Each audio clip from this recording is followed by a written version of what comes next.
अंधेरे का वारिस सीजन 1 भाग 2 शक्ति और संघर्ष। अध्याय 11 अंधेरे से पहला रिश्ता। खंडहर मंदिर के बीच खड़ा अर्जुन, आंखें बंद, सांसें धीमी।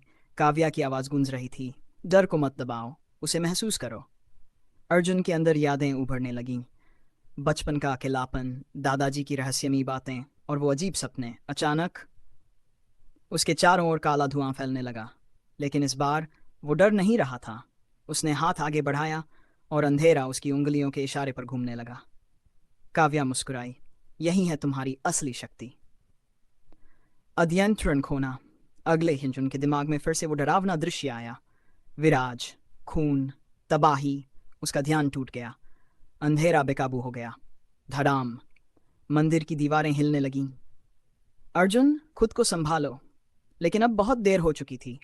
अर्जुन की आंखें पूरी तरह काली हो गईं। अध्याय ठीक। काव्या का राज।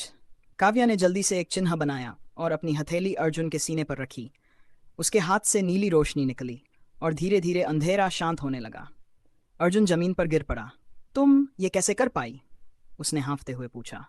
काव्या कुछ पल चुप रही, फिर बोली, क्योंकि मैं भी तुम्हारी तरह नहीं हूं। अध्याय 12 दूसरी दुनिया। काव्या ने सच बताया, इस दुनिया के पीछे एक और दुनिया है जहां छायाएं रहती हैं। विराज उसी दुनिया का राजा बनना चाहता है। अर्जुन ने पूछा, और मैं? काव्या की नजरें गहरी हो गई। तुम उस दुनिया का दरवाजा हो। अध्याय 5 दुश्मन का पहला वार। रात होते ही शहर में अजीब घटनाएं शुरू हो गई। लोग गायब होने लगे, सड़कें खाली हो गईं और हर जगह छायाएं दिखने लगीं। अर्जुन ने महसूस किया, वो आ गया है। अध्याय 6 विराज का सामना। अंधेरी गली, चारों तरफ सन्नाटा। अर्जुन और काव्या खड़े थे। अचानक हवा ठंडी हो गई और एक आवाज गूंजी, तुम जल्दी सीख रहे हो वारिस। विराज सामने आया, उसकी आंखें लाल, चेहरे पर खतरनाक मुस्कान। अध्याय 12 पहली असली लड़ाई। मैं तुम्हें रोकूंगा, अर्जुन चिल्लाया। विराज हंसा, तुम अभी बच्चे हो। अर्जुन ने अंधेरे को बुलाया। काला धुआं तेजी से विराज की तरफ गया, लेकिन विराज ने सिर्फ हाथ उठाया और वो हमला हवा में ही रुक गया। कमजोर, उसने कहा। अध्याय 10 हार का दर्द। विराज ने एक झटके में अर्जुन को दीवार से दे मारा। धड़ाम, अर्जुन जमीन पर गिर पड़ा। काव्या ने हमला करने की कोशिश की, लेकिन विराज ने उसे भी रोक दिया। तुम दोनों अभी मेरे लायक नहीं हो। वो गायब हो गया।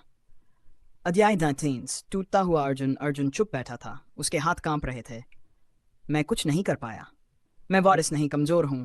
काव्या उसके पास आई। हारना गलत नहीं है, हार मानना गलत है। अध्याय दी अंदर की रोशनी। अर्जुन ने आंखें बंद की। इस बार उसने सिर्फ अंधेरा नहीं, बल्कि एक हल्की रोशनी भी महसूस की। ये क्या है? काव्या मुस्कुराई, यही तुम्हारी असली ताकत है। तुम सिर्फ अंधेरे के वारिस नहीं, तुम संतुलन हो।